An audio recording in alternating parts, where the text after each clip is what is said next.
Bonjour les filles, bonjour les garçons. Aujourd'hui, on va parler de pêche. Comment oser...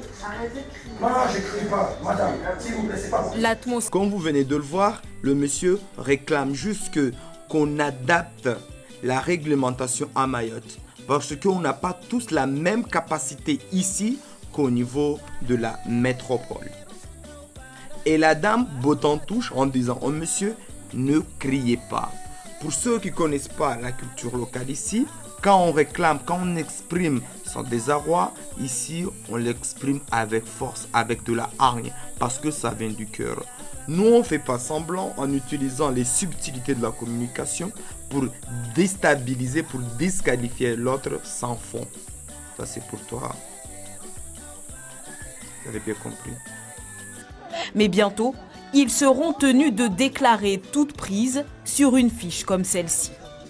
La ministre a besoin d'avoir des documents. Eh bien, les documents sur lesquels elle se réfère, ce sont bien les feuilles de pêche qui indiquent des antériorités. Eh bien, nous, on veut mettre en place ici la même chose, c'est-à-dire que même si l'ensemble de notre profession n'est pas parfaitement en règle avec la réglementation, il n'en demeure pas moins qu'ils sont bien des pêcheurs. Mais pour justifier que ce sont des pêcheurs, il faut qu'on ait les fiches de pêche.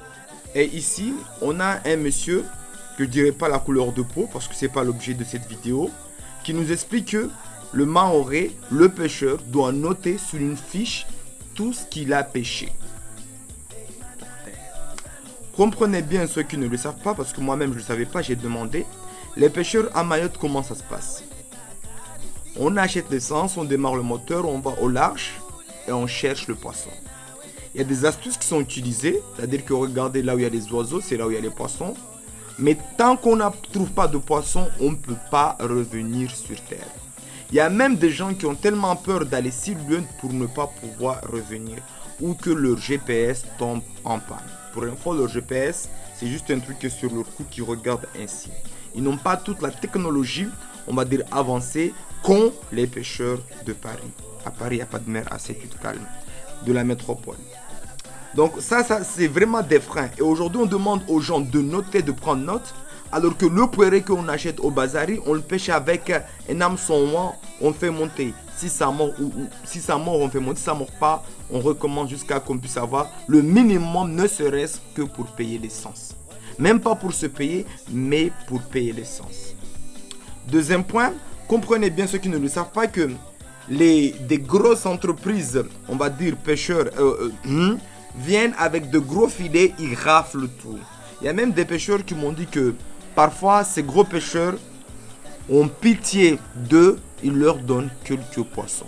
Vraiment donner à l'invasion, on vous donne cela et vous rentrez. Bon, et je parle même pas des pêcheurs d'Anjouan qui apparemment quand ils sont dans les eaux maorais, la PAF leur prennent leur bateau et leur matériel. Et vous savez bien que ici, culturellement, on n'a pas cette notion de frontière d'appartenance que la France veut à tout prix nous le semer dans la tête. Hakuna Matata.